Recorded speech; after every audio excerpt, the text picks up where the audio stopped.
भजन करते हुए आगे की आराधना में हम जाएंगे। நாம் ஆராதனை நாளத்திற்குள்ளாக செல்வதற்கு முன்பதாக எப்படியாக நம் வழக்கத்தின் பிரகாரம் ஆண்டவருடைய அடையாளத்தை நாம் தியானிப்பதற்கு முயற்சி செய்வோம், அதே போல நாம் அவரை தியானித்தவராக ஆராதனைக்குள்ளாக கடந்து செல்லலாம். हमें प्रतिदिन परमेश्वर के पहचान में आगे बढ़ते जाने की आवश्यकता है। நாம் ஒவ்வொரு நாளும் ஆண்டவரை அறிந்து கொள்கிறதிலே நாம் தொடர்ந்து முன்னேற வேண்டியது தேவையாயிருக்கிறது. हमारा परमेश्वर जिसकी हम आराधना करते हैं उसके काम करने का तरीका उसको भी हमें समझने की आवश्यकता है। நாம் ஆராதிக்கிற தேவன் அவர் கிரியை செய்கிற விதம் இவைகள் எல்லாவற்றையும் புரிந்து கொள்ள வேண்டியது அவசியமான ஒன்றாக कई बार இருக்கிறது. जिस दृष्टिकोण से हम देखते हैं परमेश्वर का नजरिया, परमेश्वर का देखने का नजरिया भिन्न होता है। அநேக நேரங்களிலே நாம் காரியங்களை பார்க்கிற விதம் ஆண்டவர் காரியங்களை செய்கிற பார்க்கிற விதம் வித்தியாசமாக காணப்படுகிறது. परमेश्वर हम का देखना हमारे देखने के जैसा नहीं है, बल्कि परमेश्वर का दृष्टिकोण हमसे अलग दृष्टिकोण है। ஆண்டவர் நாம் பார்க்கிற விதமாக பாராமல் அவர் வித்தியாசமான முறையிலே காரியங்களை பார்க்கிறவராக இருக்கிறார். इसलिए जब कभी हम उसकी आराधना करते हैं, उसकी पहचान को समझ करके उसको आराधना करना बहुत ही उत्तम बात होगी। எனவே நாம் எப்பொழுதெல்லாம் ஆண்டவரை ஆராதிக்கிறோமோ அவருடைய காரியங்களை சரியாக புரிந்து கொண்டு அதன் அடிப்படையில் நாம் ஆராதிக்க வேண்டியது மிகவும் மேன்மையான ஒன்றாய் இருக்கிறது. आज भी हम एक छोटा सा संदर्भ को आपके सामने में रखना चाहते हैं। இன்றைக்கும் ஒரு சிறிய காரியத்தை நான் உங்களுக்கு முன்பாக வைக்க விரும்புகிறேன். कई बार हमारे जीवन में ऐसा होता है जैसा लगता है कि हमारा जीवन अब आगे नहीं जा सकता है। அநேக நேரங்களிலே நம்முடைய வாழ்க்கையிலே இப்படிப்பட்ட ஒரு சூழ்நிலைக்குள்ளாக கடந்து வருகிறோம். நம்முடைய வாழ்க்கையிலே தொடர்ந்து முன்னேற முடியாத ஒரு சூழ்நிலை. कई बार हम थक जाते हैं, निरुत्साहित हो जाते हैं। அநேக நேரங்களிலே நாம் சோர்ந்து போய் உற்சாகம் இல்லத்தை இழந்து போய் விடுகிறோம். कई बार लगता है अब आगे बढ़ना हमारे लिए कठिन है।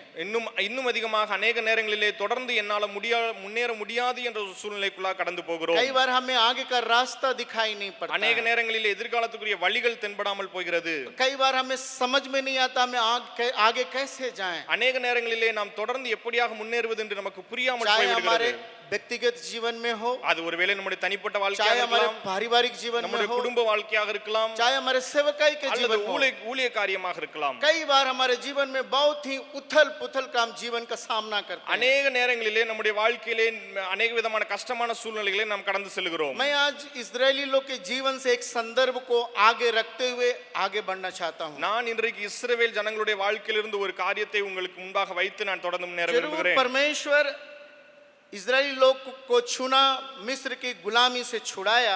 உண்மைதான், இஸ்ரவேல் ஜனங்களை ஆண்டவர் எகிப்தின் அடிமைத்தனத்திலிருந்து தெரிந்தெடுத்தார். आपको मालूम है परमेश्वर जो है अद्भुत रीति से मिस्र की गुलामी से परमेश्वर ने उनको अलग किया। அற்புதமான விதத்திலே நீங்கள் அறிந்திருக்கிற பிரகாரமாக அவர்களை எகிப்தின் அடிமைத்தனத்திலிருந்து விடுதலையாக்கினார். उनको एक प्रतिज्ञा के देश की ओर परमेश्वर अगुवाई करते हुए लेके चल रहा है। அவர்களுக்கு வாக்குத்தத்தம் பண்ணப்பட்ட ஒரு தேசத்திற்கு நேராக அவர்களை நடத்தி செல்கிறதை பார்க்க முடிகிறது. इस्राएली लोगों ने जब लाल समुद्र को देखा वहां लगा कि बस हमारा जीवन यहाँ खत्म होने वाला है। இஸ்ரவேல் ஜனங்கள் சிவந்த சமுத்திரத்தை பார்த்த பொழுது அவர்கள் இப்படியாக நினைத்தார்கள், இதோடு நம்முடைய வாழ்க்கை முடிந்து போய்விட்டது என்று लेकिन சொல்லி. परमेश्वर ने उनके लिए उस लाल समुद्र से भी रास्ता निकाला। ஆனால் ஆண்டவர் அவர்களுக்காக அந்த சிவந்த சமுத்திரத்திலிருந்து வழியை जब உண்டாக்கினார். वे लोग समुद्र से पार हो गए वहां पर मूसा गीत गा रहा था, lord who is like unto thee. அவர்கள் சிவந்த சமுத்திரத்தை விட்டு வெளியே வந்து அவர்கள் ஆண்டவரை இப்படியாக பாடுகிறார்கள், ஆண்டவரே உம்மை போல யார் உண்டு? आपके समान और कौन है प्रभु உமக்கு जी? நிகரானவர் வேறு யாருமே இல்லையே. आपके समान और कोई महाप्रतापी नहीं है। உம்மை போல ஒருவரும் இந்த உலகத்தில் இல்லையே. इस अद्भुत घटना उनके जीवन के लिए एक बहुत बड़ा आंख खोलने जैसा था। இந்த அற்புதமான காரியம் அவருடைய வாழ்க்கையில் ஒரு மிகப்பெரிய கண்ணை திறந்ததான காரியமாக அமைந்தது. परमेश्वर ने उनको मरुभूमि से लेकर के 40 साल तक अगुवाई किया। ஆண்டவர் அவர்களை வனாந்திரத்திலே 40 ஆண்டுகள் நடத்தி சென்றார். उनके लिए वहां रास्ता नहीं था, जहां परमेश्वर ने उनके लिए रास्ता बनाया। எங்கே வழிகள் இல்லாமல் இருந்ததோ அங்கே ஆண்டவர் அவர்களுக்காக வழிகளை உண்டு பண்ணினார். परमेश्वर ने उनकी आवश्यकताओं को पूर्ति किया। ஆண்டவர் அவர்களுடைய தேவைகளை சந்தித்தார். उस मरुभूमि में भी उनके लिए रोज भोजन का प्रबंध किया। அந்த வனாந்திரத்திலே கூட தினமும் அவர்களுக்காக ஆகாரத்தை ஆண்டவர் ஆயத்தப்படுத்தி கொடுத்தார். परमेश्वर ने बहुत अद्भुत रीति से परमेश्वर उनकी अगुवाई किया। அற்புத விதமாக ஆண்டவர் அவர்களை நடத்தி சென்றார். बाइबल बतलाती है उनके कपड़े तक के पुराने नहीं हुए, उनके जूते तक के नहीं फटे। வேதாகமம் இப்படியாக பழைய ஏற்பாட்டிலே சொல்கிறது, அவருடைய வஸ்திரமும் சரி அவருடைய காலணிகளும் சரி தேய்ந்து कभी போகவில்லை என்று परमेश्वर சொல்கிறது. उनके लिए पानी को पत्थर बनाया, कभी पत्थर को पानी बनाया। ஆண்டவர் அவர்களுக்காக கற்பாறையிலிருந்து தண்ணீரை கொண்டு வந்தார். उस मरुभूमि में जहां पर पानी मिलना संभव था उनको एक अद्भुत रीति से परमेश्वर அந்த ने पानी पिलाया। வனாந்தரத்தில் எங்கே தண்ணீர் கிடைப்பதற்கு கடினமான சூழ்நிலையோ அங்கே ஆண்டவர் அவர்களுக்கு ஆகாரங்களை ஆயத்தப்படுத்தினார். उनको एक प्रतिज्ञा का देश तक परमेश्वर ने उनको पहुंचाया, அங்கே ஆண்டவர் அவர்களுக்கு ஒரு வாக்குத்தத்தத்தின் தேசத்திலே அங்கே கொண்டு போய் சேர்த்தார் அவர்களை. लेकिन वहां पहुंचने के बाद वो धन्यवादित नहीं रहे। ஆனால் அவர்கள் அங்கே சேர்ந்த பின்பாக அவர்களுக்கு बलवा நன்றியுள்ளவர்களாக करने இல்லை. की आत्मा इनके अंदर में काम करती रही, அங்கே அவர்களுக்கு விரோதமாக ஆண்டவருக்கு விரோதமாக செயல்படுகிறவர்களாக காணப்பட்டார்கள். अनाज्ञाकारी बन गए, அங்கே கீழ்ப்படியாதவர்களாய் மாறி यहाँ போனார்கள். तक व्यवस्था को भी तज दिए, அங்கே அவர்கள் நியாயப்பிரமாணத்தையும் அவர்கள் மறந்து போனார்கள். परमेश्वर से दूर हो गए, ஆண்டவரிடத்திலிருந்து தூரமாய் போனார்கள். नैतिक पतन हो गया। அங்கே அவர்களுடைய எல்லா காரியங்களும் இழந்து போனார்கள். परमेश्वर इनको 70 साल के लिए फिर से बेबीलोन की बंधुआई में लेकर के भेजना पड़ा। இன்னுமாக ஆண்டவர் அவர்களை 70 ஆண்டுகள் பாபிலோனுடைய उस அடிமைத்தனத்திற்குள்ளாக बंधुआई அனுப்பிவிட்டார்கள். से परमेश्वर ने 70 साल के बाद फिर से उनको वापस लेकर के அந்த आया। அடிமைத்தனத்திலிருந்து ஆண்டவர் திரும்பவும் அவர்களை கொண்டு வருகிறார். अभी सब कुछ बदल चुका है, இப்பொழுது எல்லாம் மாறி போயிற்று. कोई रास्ता दिखाई नहीं पड़ அங்கே रहा। எந்த ஒரு வழியும் இல்லை. वे लोग चिल्ला रहे हैं, हे प्रभु क्या तू हमको फिर से ना जिलाएगा? அவர்கள் இப்படியாக கதறுகிறார்கள், ஆண்டவரே எங்களை இன்னுமாக மீண்டுமாக உயிர்ப்பிக்க மாட்டீரோ என்று சொல்லி. क्या आपकी प्रजा फिर से आनंद नहीं करेगी? ஆண்டவரே உம்முடைய பிரசன்னம் இன்னுமாக எங்களை இன்னுமாக சந்தோஷப்படுத்தாதோ? क्या हमारे ऊपर फिर से आपकी करुणा प्रकट नहीं होगी? எங்கள் மேல் இன்னுமாக உம்முடைய கருணையை நீர் பொழியாமல் இருப்பீரோ? ये सब कुछ खो चुके हुए लोग थे, எல்லாவற்றையும் இழந்து போனவர்களாய் இருந்தார்கள். ये बिल्कुल ही बर्बाद हो चुका था। முழுவதுமாக அழிந்து போன ஒரு நிலைமையில் இருந்தார்கள். लेकिन वैसी हालत में भी वो परमेश्वर उनसे प्रेम करने के चलते एक वादा को करता है। ஆனால் அந்த சூழ்நிலையிலும் ஆண்டவர் அவர்களை நேசித்ததினாலே ஒரு வாக்குத்தத்தத்தை यशायाह கொடுக்கிறார். नबी की किताब 43 अध्याय उसके 19वें पद में हम पढ़ते हैं, மன்னிக்கவும் 43வது அதிகாரம் அதனுடைய 19வது வசனம். वहां पर परमेश्वर यशायाह के द्वारा एक वायदा को परमेश्वर इस्राएली लोग के लिए करता है। அங்கே ஆண்டவர் ஏசாயன் மூலமாக ஒரு வாக்குத்தத்தத்தை அவர்களுக்கு கொடுக்கிறார். मैं तुम्हारे लिए जंगल में एक मार्ग बनाऊंगा, நான் உனக்காக வனாந்தரத்திலே வழியை உண்டு பண்ணுவேன், निर्जल देश में नदियां बहाऊंगा, அவாந்தர வெளியிலே ஆறுகளை உண்டாக்குவேன், वहां जहां कोई रास्ता नहीं है वहां भी मैं तुम्हारे लिए रास्ता खोलूंगा। எங்கே வழிகள் இல்லாமல் இருக்கிறதோ அங்கே உனக்காக வழிகளை ஆயத்தப்படுத்துவேன். जरूर इस्राएली लोग के लिए और कोई रास्ता दिखाई नहीं पड़ रहा था, உண்மைதான், இஸ்ரவேல் ஜனங்களுக்கு வேறு எந்த வழிகளும் இல்லாமல் இருந்தது. उनकी जीवन जो है बिल्कुल ही खत्म होने के कगार पर जैसा था, அவர்களுடைய வாழ்க்கை முழுவதுமாக முடிந்து போன நிலைமையிலே காணப்பட்டது. होम सिक में पाए जाते थे। அவர்கள் இப்படியாக ஹோம் சிக்கிலே அவர்கள் இருந்தார்கள். लेकिन परमेश्वर दयालु परमेश्वर इनके ऊपर में दया करके फिर से कहता है, तुम्हारे लिए मैं एक और मार्ग बनाऊंगा, ஆனால் இரக்கமுள்ள தேவன் அவர்களுக்கு மேல் இரக்கம் வைத்து அவர் मैं இப்படியாக एक नया சொல்லுகிறார், रास्ता बनाऊंगा, உங்களுக்காக ஒரு புதிய வழியை मैं तुम्हारे ஆயத்தப்படுத்துவேன், लिए एक नया सोता निकालूंगा, உங்களுக்காக புதிய ஊற்றுகளை நான் ஆரம்பிப்பேன். तुम्हारे लिए जो मरुभूमि दिखाई दे रहा है, जहां कोई होप नहीं है, जहां कोई आशा नहीं है, वहां भी तुम्हारे लिए एक आशीष का किरण बन करके मैं आऊंगा। நான் உங்களுக்காக வனாந்தரமாக தென்படுகிற எங்கே நம்பிக்கை இல்லாமல் எங்கே அங்கே எந்த ஒரு வழியும் இல்லாமல் இருக்கிறதோ அங்கே உங்களுக்காக நான் வழிகளை शायद ஆயத்தப்படுத்துவேன். तुम्हारे लिए रास्ता बंद जैसा दिखाई पड़ रहा होगा, உங்களுக்காக வழிகள் அடைக்கப்பட்டது போல தென்படலாம். आगे कैसे जाएंगे शायद उम्मीद खत्म हो गया होगा, எப்படியாக நான் தொடர்ந்து முன்னேறுவேன் என்ற நம்பிக்கை இழந்து போயிருக்கலாம். लेकिन मैं तुम्हारे लिए एक नया काम करने पर हूं, ஆனால் நான் உங்களுக்காக ஒரு புதிய வேலையை செய்ய मैं तुम्हें இருக்கிறேன். एक नया रास्ता से ले चलने पर हूं, உங்களை நான் ஒரு புதிய பாதைக்குள்ளாக கொண்டு செல்ல एक இருக்கிறேன். नया सोता के पास लेके चलने वाला हूं। புதிய நான் ஆறுகளுக்கு நேராக உங்களை நடத்த நான் இருக்கிறேன். केवल एक ही काम करो, ஒரே ஒரு காரியம் மாத்திரம் चेंज செய்யுங்கள். योर फोकस, உங்களுடைய கவனத்தை மாற்றுங்கள், आगे बढ़िए। தொடர்ந்து முன்னேறுங்கள். यहाँ पर परमेश्वर 18 पद में कहता है कि उन घटनाओं को स्मरण मत करो, இங்கே 18வது வசனத்தில் ஆண்டவர் சொல்கிறார், நீங்கள் அந்த காரியங்களை நினைவு கூறாதிருங்கள், तुम प्राचीन काल की बातों पर मन न लगाओ। நீ முந்தினவைகளை நினைக்க வேண்டாம். हो सकता है पिछले दिनों में आप हार गए होंगे, நீங்கள் ஒருவேளை கடந்த நாட்களிலே தோற்று போயிருக்கலாம், शायद पिछले दिनों में आप धोखा खाए होंगे, நீங்கள் கடந்த நாட்களிலே நீங்கள் शायद ஏமாற்றப்பட்டிருக்கலாம், पिछले दिनों में आप निरुत्साहित हुए அல்லது होंगे। निर्विसाரமாய் போயிருக்கலாம். उन बातों को भूल जाओ, அந்த காரியங்களை மறந்து போங்கள். मैं तुम्हारे लिए एक नया रास्ता निकालने உங்களுக்காக वाला हूं। நான் ஒரு புதிய வழியை காண்பிக்க இருக்கிறேன். कभी कभी जिन बातों को हम अपने जीवन में असंभव के रूप में देखते हैं, சில நேரங்களிலே நம்முடைய வாழ்க்கையில எவைகள் முடியாதவைகளாக நாம் எண்ணுகிறோமோ परमेश्वर उसको संभव रूप में देखता है। ஆண்டவர் அவைகளை முடிக்கிறவர்களாய் कई இருக்கிறார். बार जिस दृष्टिकोण से हम बातों को देखते हैं, परमेश्वर उसके विपरीत दृष्टिकोण से देखता है। சில நேரங்களிலே நாம் எப்படியாக காரியங்களை பார்க்கிறோமோ ஆண்டவர் அவைகளை அப்படியே எதிர்மறையான பார்வையிலே பார்க்கிறார். कभी कभी हमारे जीवन में लगता है बस प्रभु अब ये काम आगे नहीं जा சில सकता, நேரங்களிலே ஆண்டவரே இந்த காரியம் அவ்வளவுதான் முடிந்து போய்விட்டது என்று शायद நினைக்கலாம். लगता है हम हार जाएंगे, ஒருவேளை இப்படியாக நாம் தோற்று விடுவோம் शायद என்று लगता है यहाँ தோணலாம். पर खत्म हो जाएगा। இங்கே முடிந்து விடும் என்று நினைக்கலாம். परमेश्वर उसको दूसरे दृष्टिकोण से देखता ஆனால் है। ஆண்டவர் வேறு விதமாக அதை பார்க்கிறார். जिस लाजर को लोग मरे हुए हालत में देख रहे எந்த थे, ராஜாவை ஆண்டவர் மரித்தவர்களாக लोग ஜனங்கள் सोचते பார்த்தார்களோ थे मर गया करके, ஜனங்கள் நினைத்தார்கள் மரித்து போனார், लोग सोच रहे थे उससे दुर्गंध आ रहा है, அங்கிருந்து துர்நாற்றம் வருகிறது என்று சொல்லி लेकिन परमेश्वर उसको मरे हुए नहीं बल्कि सोए हुए हालत में देखता है। ஆண்டவர் அவர்களை மரித்தவராக அல்ல, அங்கே தூங்குகிறவராக பார்த்தார். आज इस सुबह के समय में இந்த காலை வேளையிலே शायद आपके जीवन के कई दरवाजे बंद पड़े हुए दिखाई पड़ रहे உங்களுடைய होंगे। வாழ்க்கையில் अनेक கதவுகள் அடைக்கப்பட்ட சூழ்நிலையில் இருக்கலாம். परमेश्वर उसको खुले हुए दरवाजा के रूप में ஆண்டவர் देखता அவைகளை है। திறந்த கதவுகளாக பார்க்கிறார். जहाँ पर आप हारे हैं,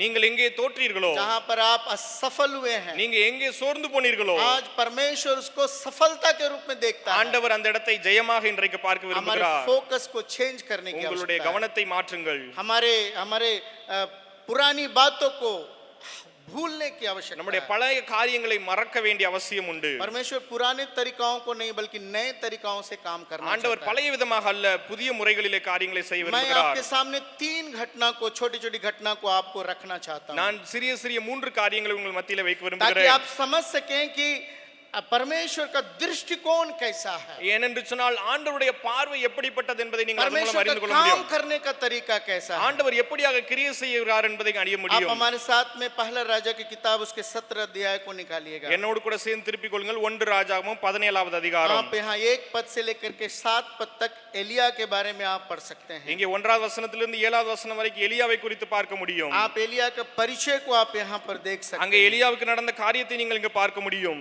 एलिया एक अच्छा सेवा करने वाला, धून से भरा हुआ व्यक्ति था। எலியா வைராக்கியம் கொண்டு ஊழியம் செய்யக்கூடிய ஒரு மனிதனாக காணப்பட்டார். परमेश्वर के लिए जलन रखने वाला व्यक्ति था। ஆண்டவருக்காக வைராக்கியம் வைக்கிறவராக இருந்தார். परमेश्वर के आवाज को सुनने वाला व्यक्ति था। ஆண்டவருடைய வார்த்தையை கேட்கிறவராக இருந்தார். उसे मानने के लिए भी परमेश्वर के वचन का आज्ञाकारी था। அங்கே ஆண்டவருடைய வார்த்தைக்கு கீழ்ப்படிகிறவராக आप காணப்பட்டார். 17 अध्याय का यदि आप पहला पद को पढ़िएगा तो वो कहता है अपने आप को इंट्रोड्यूस करने के समय, मैं परमेश्वर का सन्मुख में उपस्थित रहने वाला एक व्यक्ति हूं இங்கே करके। 17வது வசனத்தின் முதல் வசனத்திலே தன்னை அறிமுகப்படுத்தும் பொழுது அவர் இப்படியாக சொல்கிறார், वो நான் अपना परिचय इस प्रकार देता है, मैं परमेश्वर के सन्मुख में रहने वाला व्यक्ति हूं। அவர் தன்னை அறிமுகப்படுத்தும் போது இப்படியாக சொல்கிறார், நான் இஸ்ரவேலின் தேவனாகிய கர்த்தருடைய சமூகத்துக்கு முன்பாக நிற்கிறவன். परमेश्वर का एक प्रिय जन के रूप में आप देख सकते हैं, ஆண்டவருக்கு பிரியமானவராக காணப்படுகிறதை பார்க்க முடியும். और आप देख सकते हैं इसके धून को देख सकते அங்கே हैं। ஆண்டவருக்காக வைராக்கியமாக இருக்கிறதை பார்க்க முடிகிறது. राजा से भी नहीं डरने वाला அங்க व्यक्ति है। ராஜாவை கண்டு பயப்படுகிறவராக இல்லாமல் अहाब के दुष्टता को पर्दाफाश करने में थोड़ा सा भी हिचकिचाया नहीं। அங்கே ஆகாபினுடைய துன்மார்க்கமான காரியங்களை சொல்லுகிறதிலே அவர் கொஞ்சமும் தயங்கவில்லை. उसने राजा के सामने ये बात कहने से हिचकिचाया नहीं कि आपके चलते आपके देश में एक बड़ा अकाल पड़ने वाला है। அவர் இப்படியாக ராஜாவை பார்த்து உங்கள் நிமித்தம் தேசத்திலே இப்படிப்பட்ட காரியம் வருகிறது என்பது சொல்லுகிறதுக்கு அவர் கொஞ்சமும் தயக்கப்படவில்லை. राजा की दुष्टता को बखान करने से थोड़ा सा भी डरा नहीं। ராஜாவின் துன்மார்க்கமான காரியங்களை எடுத்துரைக்கிறதிலே கொஞ்சமும் அவர் பின்மாறவில்லை. इस प्रकार के व्यक्ति को हम यहाँ पर देख सकते हैं। இப்படிப்பட்ட மனிதரை நாம் இந்த இடத்திலே பார்க்க முடிகிறது. परमेश्वर जरूर चेतावनी को पा करके और वहां नाले में जा करके रह रहा था। அங்க பார்க்கும்போது அங்க சூழ்நிலைகளை அங்க கடந்து அவர் அங்கே கொண்டு போய் அங்க போய் இருக்கிறார். 5वां पद में हम पढ़ते हैं कि नाले में जाकर के छिपा रहा। அங்கே 5வது வசனத்திலே பார்க்கும்போது அங்கே ஆற்றங்கரையிலே அவர் தங்கி இருக்கிறதை பார்க்க முடிகிறது. 3.5 साल जब वहां सूखा पड़ा, उसमें मुझे नहीं मालूम कि लेकिन लगभग कुछ सालों तक, हो सकता है 1.5 सालों तक वो उस नाले में वहां पर परमेश्वर ने उसको देखभाल किया।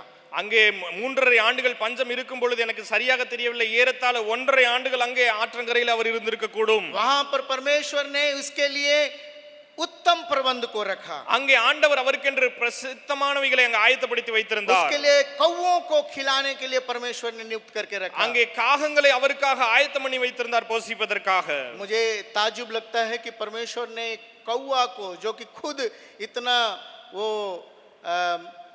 लोभी है, खाने वाला व्यक्ति, उसके द्वारा परमेश्वर ने रोटी और मांस का प्रबंध किया। எனக்கு ஆச்சரியமாக இருக்கும், ஆண்டவர் காகங்களை கொண்டு அவரை போஷிப்பதற்கு ஒவ்வொரு நாளும் காரியங்களை ஆயத்தப்படுத்தி परमेश्वर ने एक வைத்திருந்தார். ऐसे पक्षी को वहां इस्तेमाल किया जो खुद मीट खा करके उसको खत्म कर सकता था, लेकिन उसने रोज उस परमेश्वर के दास के लिए आज्ञाकारी बन करके और भोजन उपलब्ध किया। அங்கே அப்படிப்பட்ட ஒரு பறவையை ஆண்டவர் ஆயத்தப்படுத்தி வைத்திருந்தார். ஆண்டவருடைய சத்தத்துக்கு கீழ்ப்படிந்து ஒவ்வொரு நாளும் அங்கே கொண்டு போய் கொடுக்கிற ஒரு பறவையை वहां ஆண்டவர் வைத்திருந்தார். परमेश्वर ने एक सोता को रखा, அங்கே ஆண்டவர் ஒரு நீரூற்றை வைத்திருந்தார். उसके पीने के लिए नाले का पानी का प्रबंध किया। அங்கே தண்ணீர் அவர் குடிப்பதற்கு எல்லா காரியங்களையும் ஆயத்தப்படுத்தி लेकिन வைத்திருந்தார். 7वें पद में हम पढ़ते हैं कि कुछ दिनों के बाद वो सोता सूख गया। ஆனால் ஏதாவது வசனத்தில் அங்கே பார்க்கும் பொழுது சில நாட்களுக்கு பின்பாக ஆறு வற்றி போயிற்று என்று सोता பார்க்கப்படுகிறது. बंद हो गया। அங்கே நீரூற்று அங்கே முடிந்து போயிற்று. कई बार हमारे जीवन में प्रश्न आता है, प्रभु इतना भक्ति करने वाला व्यक्ति के जीवन में इस प्रकार का सूखापन क्यों है? நம்முடைய வாழ்க்கையில சில நேரங்களில் இப்படிப்பட்ட ஒரு கேள்வி வருகிறது, ஆண்டவரே இவ்வளவு பக்தி வைராக்கியமா இருக்கிறவருடைய வாழ்க்கையில ஏன் இப்படிப்பட்ட ஒரு வறட்சி? अच्छा आराधना करने वाले व्यक्ति के जीवन में इस प्रकार का सूखापन क्यों है? நன்றாக ஆண்டவரை தேடுகிற ஆராதிக்கிற வாழ்க்கையிலுடைய ஏன் இப்படிப்பட்ட ஒரு வறட்சி? क्यों सोता बंद पड़ा हुआ ஏன் है? நீரூற்று அங்கே வற்றி போனது? शायद हम और आप उस नजरिए से देख सकते हैं, நாம் இப்படிப்பட்ட ஒரு பார்வையோடு நாம் ஒருவேளை பார்க்கலாம். लेकिन परमेश्वर उसको दूसरे दृष्टिकोण से देखता है। ஆனால் ஆண்டவர் அதை இன்னும் வேறு விதமாக பார்க்கிறார். परमेश्वर अपने क्रिया को दूसरे रूप में करना चाहता है। ஆண்டவர் தம்முடைய கிரியை வேறு விதமாக செய்ய விரும்புகிறார். क्यों एक परमेश्वर की आवाज को सुनने वाला व्यक्ति के जीवन में भी इस प्रकार का एक सूखापन की स्थिति है? ஏன் ஆண்டவருடைய சத்தத்தை கேட்கிற ஆண்டவருடைய தாசனுடைய வாழ்க்கையில இப்படிப்பட்ட ஒரு காய்ந்து போன நிலைமை? क्योंकि परमेश्वर एक नया काम करना चाहता है। ஆனா ஏன் என்று சொன்னால் ஆண்டவர் ஒரு புதிய காரியத்தை செய்ய यदि आप விரும்புகிறார். 8वां पद से आगे पढ़ेंगे तो நீங்கள் தொடர்ந்து காரியங்களை வாசிக்கும் பொழுது परमेश्वर उसको एक विधवा के घर में भेजता है, ஆண்டவர் அங்கே ஒரு விதவின் வீட்டிற்குள்ளே அனுப்புகிறார். एक विधवा के पास भेजता ஒரு है। விதவின் வீட்டிற்கு அனுப்புகிறார். ऐसे इस विधवा के जीवन खुद एक आशा से रहित जीवन बिता रही है। அங்கேயும் ஒரு விதவை நம்பிக்கை இழந்து போன வாழ்க்கையை வாழ்ந்து கொண்டிருக்கிறாள். आप समझ सकते हैं एक व्यक्ति, एक स्त्री जिसके पति नहीं है, वो किस प्रकार अपने जीवन को बिता रही होगी। நீங்கள் புரிந்து கொள்ள முடியும் ஒரு கணவனை இழந்த ஒரு பெண் எப்படியாக தன்னுடைய வாழ்க்கையை வாழ்ந்து கொண்டிருப்பாள் और என்று சொல்லி. वहां भी अकाल पाया जाता है। அங்கேயும் பஞ்சம் இருக்கிறது. इस विधवा एक आशा खो चुकी हुई जीवन व्यतीत कर रही இந்த है। விதவை தன்னுடைய நம்பிக்கையை இழந்து போன நிலைமையிலே வாழ்ந்து கொண்டிருந்த वहां விதவை वो 8वें पद में कहती है, मेरा जीवन का आशा खत्म हो चुका है, அங்கே சொல்கிறாள், என்னுடைய வாழ்க்கை நம்பிக்கை இழந்து போய் விட்டது, मैं मरने पर हूं, நான் மரித்து போக मेरे போகிறேன், पास थोड़ा सा मैदा और थोड़ा सा तेल है, इसको खा के मैं अपने जीवन को समाप्त करने पर हूं। என்னிடத்திலே கொஞ்சம் மாவு கொஞ்சம் எண்ணெய் இருக்கிறது, அவைகளை வைத்து நான் உண்டு நான் சாக போகிறேன். मेरे जीवन का कोई और उम्मीद नहीं है, என்னுடைய வாழ்க்கையில் எந்த ஒரு நம்பிக்கையும் मेरे இல்லை, लिए रास्ता बंद हो चुका है, எனக்கான பாதை बस அடைபட்டது, आज आखिरी दिन है, இன்றைக்கு தான் கடைசி நாள், मैं अपने आशा को खो करके आज आखिरी दिन में पहुंची हूं। என்னுடைய நம்பிக்கையை இழந்து நான் கடைசி நேரத்தில் வந்திருக்கிறேன். लेकिन परमेश्वर कहता है, तुम्हारे जीवन में एक नया काम करने जा रहा ஆனால் ஆண்டவர் சொல்கிறார், உன்னுடைய வாழ்க்கையில் ஒரு हूं, ना புதிய तो காரியத்தை मैदा செய்ய போகிறேன். घटेगा और ना तो तेल घटेगा। அங்கே மாவும் குறைந்து போகாது, எண்ணெயும் குறைந்து परमेश्वर போகாது. कहता है कि ना तो मैदा घटेगा और ना तेल घटेगा। ஆண்டவர் சொல்கிறார், எண்ணெயும் குறைந்து போகாது, மாவும் जब குறைந்து तक போகாது. ये अकाल बना रहेगा, तुम आराम से भोजन करते எப்போது रहोगे। இந்த எது வரைக்கும் இந்த பஞ்சம் இருக்கும் அது வரைக்கும் நீ இந்த உதவியை உண்ணலாம். परमेश्वर एक व्यक्ति के जीवन में आशीष पहुंचाने के लिए एक व्यक्ति के जीवन में सुखापन को लाया। ஆண்டவர் ஒரு மனிதனுடைய வாழ்க்கையிலே ஆசீர்வாதத்தை கொண்டு வருவதற்காக இன்னொரு மனிதனுடைய வாழ்க்கையிலே வறட்சியை கொண்டு வருகிறார். कई बार हमारे जीवन में सूखापन आ सकता है, அநேக நேரங்களிலே நம்முடைய வாழ்க்கையிலும் இப்படிப்பட்ட சூழ்நிலை कई வரலாம். बार हम सोच सकते हैं, प्रभु ऐसा क्यों मेरे जीवन में हो रहा है? ஆண்டவரே, என்னுடைய வாழ்க்கையில ஏன் இப்படியாக நடக்கிறது? क्यों प्रभु, क्यों क्यों मेरे जीवन में इस प्रकार का स्थिति आप पाई ஏன் जाती है? என்னுடைய வாழ்க்கையில் இப்படிப்பட்ட ஒரு சூழ்நிலை வந்தது? परमेश्वर आपके जीवन के द्वारा, आपके द्वारा दूसरों के जीवन में आशीष लाना चाहता है। ஆண்டவர் உங்களுடைய வாழ்க்கையின் மூலமாக மற்றவருடைய வாழ்க்கையிலே ஆசீர்வாதங்களை परमेश्वर கொண்டு வர दूसरों के விரும்புகிறார். जीवन को आशा से भरा हुआ जीवन बनाना चाहता है। ஆண்டவர் யாரோ ஒருவருடைய வாழ்க்கையை நம்பிக்கை நிறைந்த வாழ்க்கையாக மாற்ற விரும்புகிறார். परमेश्वर आपको इस्तेमाल करना चाहता है ताकि आप दूसरों के लिए आशीष का कारण बने। ஆண்டவர் உங்களை பயன்படுத்தி மற்றவர்களுக்கு நீங்கள் ஆசீர்வாதத்தின் காரணமாக மாற்ற परमेश्वर விரும்புகிறார். चाहता है कि आपको दूसरों के जीवन के लिए एक प्रभावशाली जीवन बना सकें। நீங்கள் மற்றவருடைய வாழ்க்கையிலே தாக்கத்தை ஏற்படுத்தக்கூடிய வாழ்க்கையை வாழ வேண்டும் என்று ஆண்டவர் விரும்புகிறார். शायद आज आप कई श्रोताओं को बंद पड़े हुए देखे होंगे, देखते நீங்கள் होंगे। உங்களுடைய வாழ்க்கையிலே अनेक நீரூற்றுகள் வற்றி போன நிலைமையிலே இருக்கிறதை பார்க்க முடியும். आज अपने जीवन में परमेश्वर से पूछिए, परमेश्वर का एक योजना होगा, நீங்கள் இன்றைக்கு ஆண்டவரிடத்திலே கேளுங்கள், ஆண்டவருடைய திட்டம் ஒன்று ஏதாவது उस இருக்கும். योजना को समझ करके आगे बढ़िए। அந்த திட்டத்தை புரிந்து கொண்டவர்களாக முன்னேறுங்கள். एलिया कुड़कुड़ाया नहीं, எலியா அங்கு முறுமுறுக்கவில்லை. एलिया जो है परमेश्वर पर प्रश्न नहीं किया, ஆண்டவரிடத்தில் அவர் கேள்வி கேட்கவும் இல்லை. परमेश्वर की योजना में शामिल हो गया ஆண்டவருடைய திட்டத்திலே அவர் தன்னை और இணைத்துக் கொண்டார். दूसरों के लिए आशीष का कारण बना। மற்றவர்களுக்கு என்று ஆசீர்வாதமாக மாறினார்.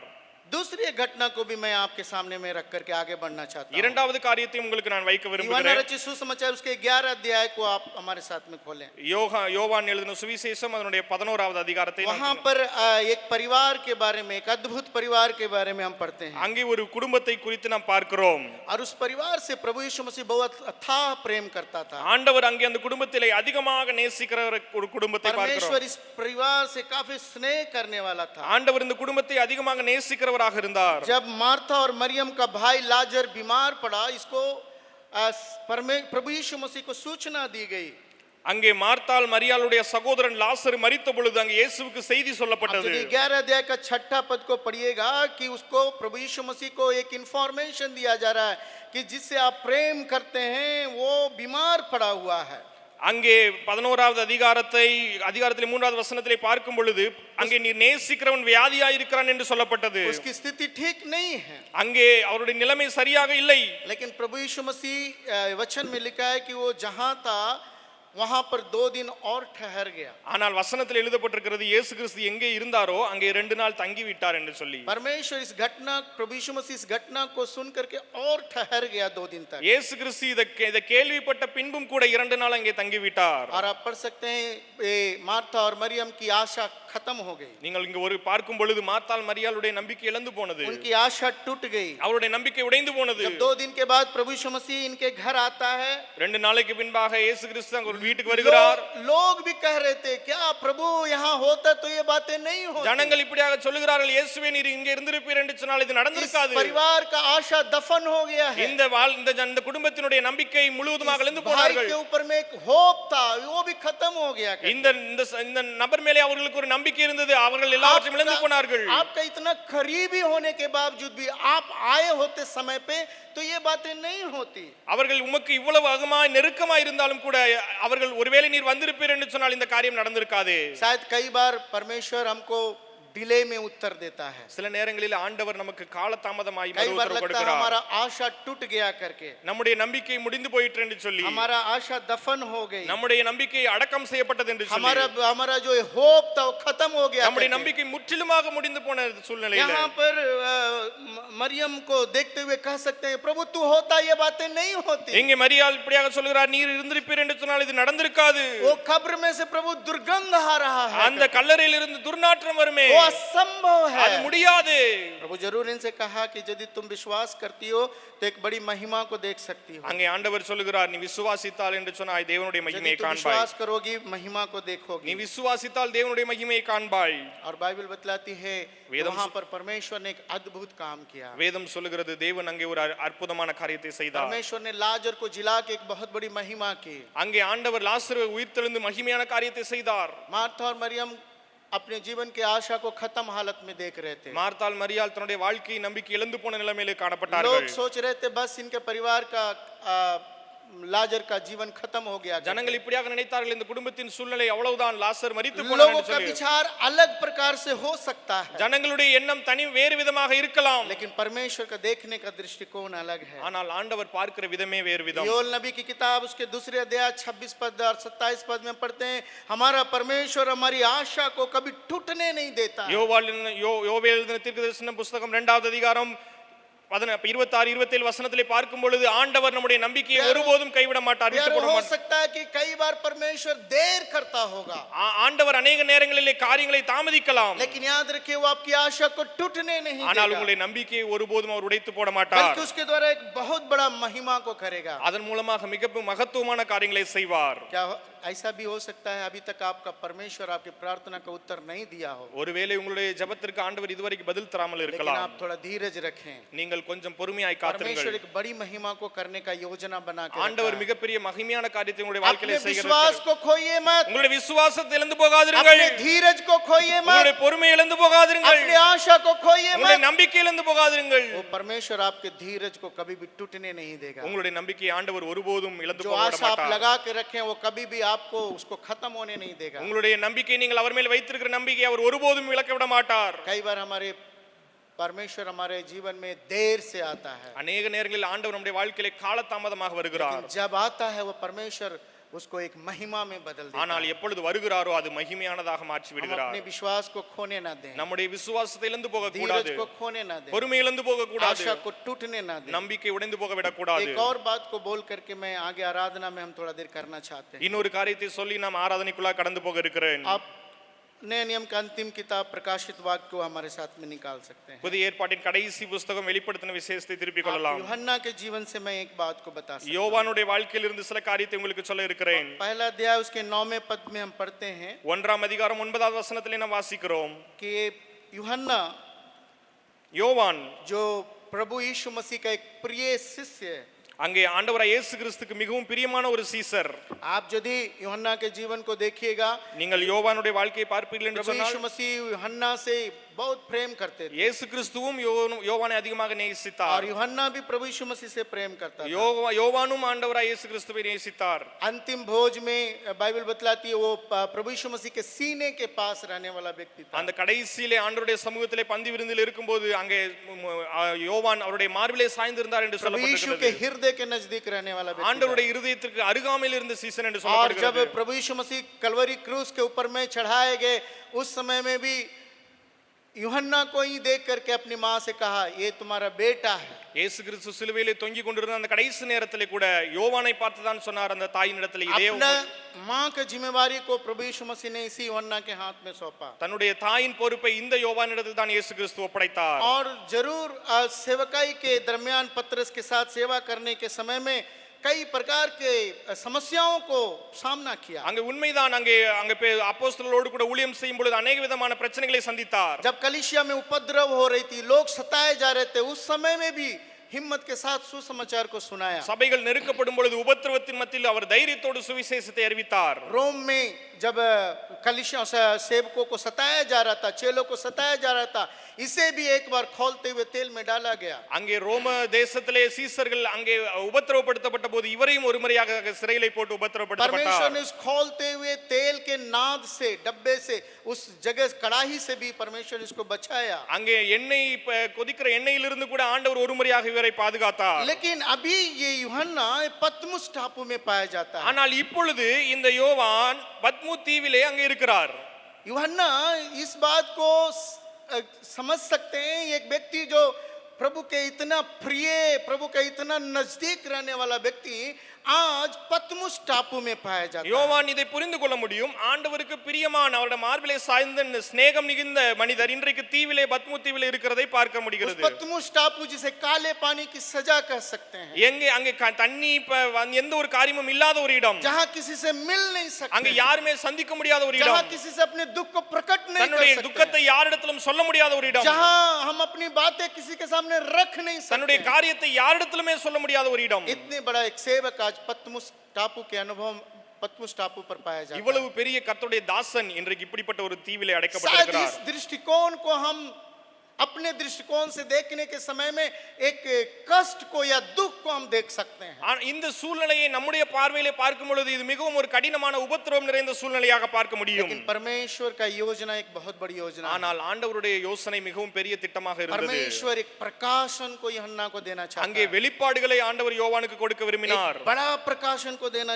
பெரிய चाहता பெரிய है, வெளிப்பாடுகளை கொடுக்க விரும்பினார். सारे कलीसियाओं के लिए एक बहुत बड़ा प्रकाशन को देना चाहता है। சபைகளுக்கு வெளிப்பாடுகளை அங்கே கொடுக்க விரும்பினார். प्रभु यीशु मसीह अपने दूसरे आगमन के लिए चेतावनी की बातों को, आने वाली बातों को प्रकट करना चाहता ஆண்டவர் है। இரண்டாம் வருகைக்கு எச்சரிப்பின் காரியங்களுக்குரிய அங்க வெளிப்பாடுகளை அங்கே கொடுக்க परमेश्वर விரும்பினார். यूहन्ना के द्वारा कलीसिया को तैयार करना चाहता है। ஆண்டவர் அந்த யோவான் மூலமாக சபைகளை ஆயத்தப்படுத்த एक விரும்பினார். ग्लोबल मिनिस्ट्री को इसके हाथों में அங்கே देना चाहता है। உலகத்திற்கெல்லாம் ஊழியம் செய்வதற்கு அங்கே परमेश्वर ஆயத்தப்படுத்தி एक बड़े கொண்டிருந்தார். सेवकाई को इसके हाथों में देना चाहता है। ஆண்டவர் மிகப்பெரிய ஊழியத்தை அவருடைய கரத்தில் கொடுக்க விரும்பினார். मसीह में मेरे आदरणीय प्रिय भाई बहन लोग, எனக்கு பிரியமான சகோதர சகோதரிகளே, शायद कई बार आप इस पतमुस टापू के अनुभव से गुजर रहे होंगे। உங்களுடைய வாழ்க்கையில நீங்களும் अनेक நேரங்களிலே இப்படிப்பட்ட ஒரு शायद பாதைக்குள்ள आपको கடந்து लगता होगा, போயிருக்கலாம். प्रभु क्यों लोग मुझे अलग कर चुके हैं, நீங்கள் ஒரு வகை இப்படியாக நினைக்கலாம், ஜனங்கள் ஏன் என்னை தனியாக நிறுத்தினார்கள், क्यों मैं अकेला पाया जाता ஏன் हूँ, நான் தனிமையாக இருக்கிறேன், क्यों मैं आज इस स्थिति में ढकेला गया हूँ। ஏன் நான் இன்றைக்கு இப்படிப்பட்ட ஒரு சூழ்நிலைக்குள்ளாக தனிமையாக இருக்கிறேன். परमेश्वर के पास आपके लिए एक बहुत बड़ा योजना है। ஆண்டவரிடத்திலே உங்களுக்கு என்று ஒரு மிகப்பெரிய திட்டம் உண்டு. योजना को हमें समझने की அந்த आवश्यकता है। யோசனையை நாம் புரிந்து கொள்ள வேண்டிய उस தேவை योजना உண்டு. को हमें हमें पहचान करने की அந்த आवश्यकता है। யோசனையை நாம் அறிந்து கொள்ள வேண்டிய அவசியம் உண்டு. परमेश्वर एक नया रास्ता को भी उसके लिए निकालना चाहता है। ஆண்டவர் அதற்கென்று ஒரு புதிய வழியை ஆரம்பிக்க இருக்கிறார். उस अपने जीवन की इस योजना को जब आप समझ जाएंगे, आप उसको दिल से ग्रहण कर लेंगे, उस योजना में आप शामिल हो जाएंगे। நாம் அவருடைய திட்டத்தை சரியாக புரிந்து கொள்ளும் பொழுது நாம் அதோடு கூட இணைந்து நாம் ஊழியம் செய்கிறதற்கு क्या आज ஆயத்தமாவோம். इस सुबह के समय में हम प्रभु से कह सकते हैं, प्रभु अपनी योजना को जो आपने मेरे जीवन के लिए रखा है प्रकट कीजिए। இந்த காலை வேளையிலே நீங்கள் ஆண்டவரிடத்திலே சொல்ல முடியும், ஆண்டவரே நீர் எனக்காக வைத்திருக்கிற திட்டங்களையும் யோசனைகளையும் எனக்காக வெளிப்படுத்தும். प्रभु हम इस स्थिति को नहीं देख रहे हैं, ஆண்டவரே நான் இந்த சூழ்நிலையை பார்க்கிறதில்லை, बल्कि आपकी योजना को देख रहे हैं। உம்முடைய திட்டங்களை நான் பார்க்கிறேன். शायद मेरे लिए आशा खत्म होने जैसा लग रहा ஒருவேளை है, எனக்குரிய நம்பிக்கை முடிந்து போனதாக சூழ்நிலையில் இருக்கலாம். शायद प्रभु जी सोता सुख गया होगा मेरे ஒருவேளை जीवन का। நீரூற்று முழுவதுமாக காய்ந்து போன சூழ்நிலையில் இருக்கலாம். लेकिन प्रभु हम इस बात को समझ सकें कि आप हमारे लिए एक ऐसा परमेश्वर हैं जो हमारे लिए नए रास्ता को खोलते ஆனால் இந்த காரியத்தை நான் புரிந்து கொள்ள முடியும், ஆண்டவரே நீர் எனக்காக புதிய வழிகளை ஆயத்தம் பண்ணுகிற आप தேவன். हमारे लिए एक ऐसा परमेश्वर हैं जो नए रास्ता को बना सकते हैं। நீர் எங்களுக்காக புதிய வழிகளை ஆயத்தம் பண்ணுகிற தேவனாய் இருக்கிறீர். क्या आप अपने आप को अर्पण करने के लिए तैयार हैं? நீங்கள் உங்களை நீங்கள் ஆண்டவரிடத்தில் அர்ப்பணிப்பதற்கு ஆயத்தமாக आइए இருக்கிறீர்களா? सुबह के समय में उस योजना को समझते हुए இந்த காலை வேளையிலே அவருடைய திட்டங்களை புரிந்து उसकी கொண்டவர்களாக पहचान में और हम आगे बढ़ें। நாம் இன்னும் அதிகமாக அவரை அறிவதற்கு